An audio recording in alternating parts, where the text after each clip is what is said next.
Ancien syndicaliste. Parce que le discours qu'il a tenu ce matin montre qu'il n'est plus syndicaliste. Donc, c'est le directeur qui a parlé. Oui.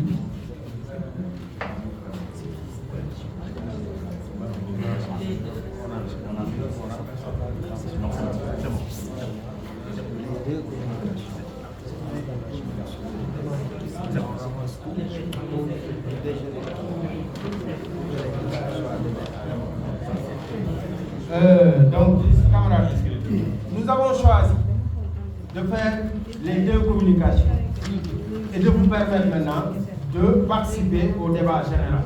C'est plus efficace. C'est-à-dire que lui, il a fait sa communication, moi je vais faire la mienne.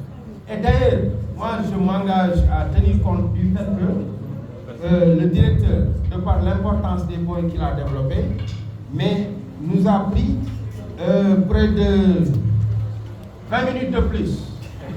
Ouais, il avait démarré à 30, 12h30, donc il devait faire peut-être jusqu'à 13h. Mais j'ai dit de par l'importance des points qu'il a développés. Personne n'a senti le temps filer. Et c'est vraiment formidable. C'est formidable. C'est formidable.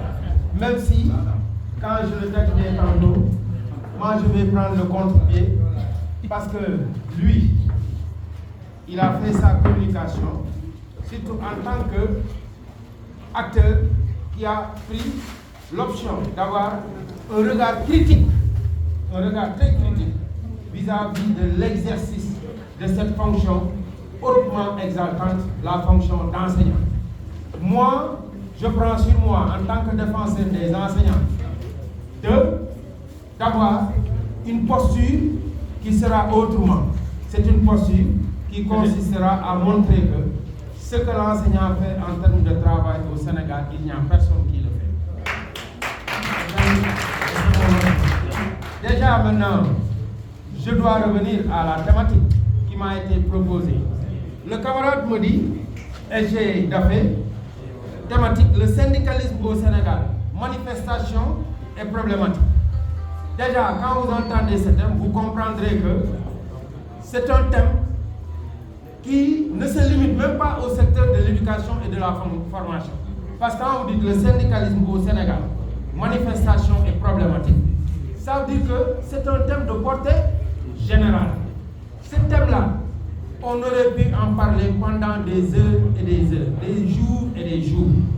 Mais, d'autant plus que nous avons l'obligation de nous conformer un peu à ce chronogramme-là, vous comprendrez que moi je vais me donner la liberté de circonscrire mon intervention dans des thématiques très précises qui me paraissent très importantes, surtout pour la jeune génération. Déjà, c'est pourquoi je vous propose le plan suivant. Dans un premier temps, ça me permettra d'aborder le premier point qui parle déjà de la genèse du mouvement syndical au Sénégal. C'est très important. D'où est-ce qu'on est parti, où est-ce qu'on est arrivé.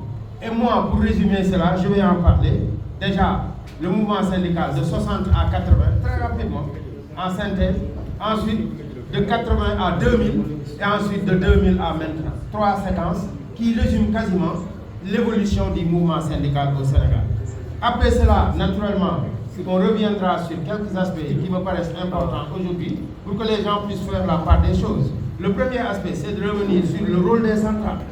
C'est important qu'on puisse distinguer le rôle d'une centrale syndicale du rôle quand même d'une organisation syndicale de base, ce qu'on appelle les organisations syndicales de branche. Ce n'est pas la même chose. Même si au finish, ce sont les organisations syndicales de branche qui animent les centrales.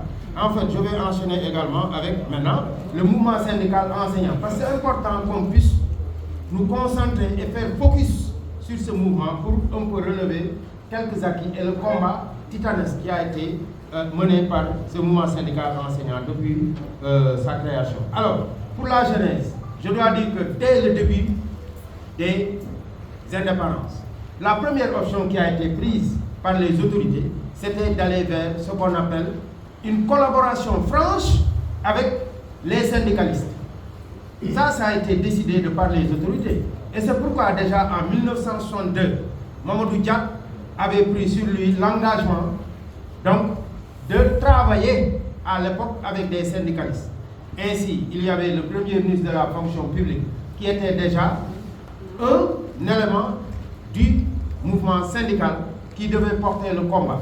Et c'est comme ça aussi qu'il a eu à collaborer avec tous les syndicats qui existaient à l'époque, parce que aussi, il faut dire que avant cela, on était dans une phase extrêmement difficile où on pouvait parler de clandestinité, parce qu'il n'était pas facile plutôt d'exercer cette activité-là du temps où les colons étaient là.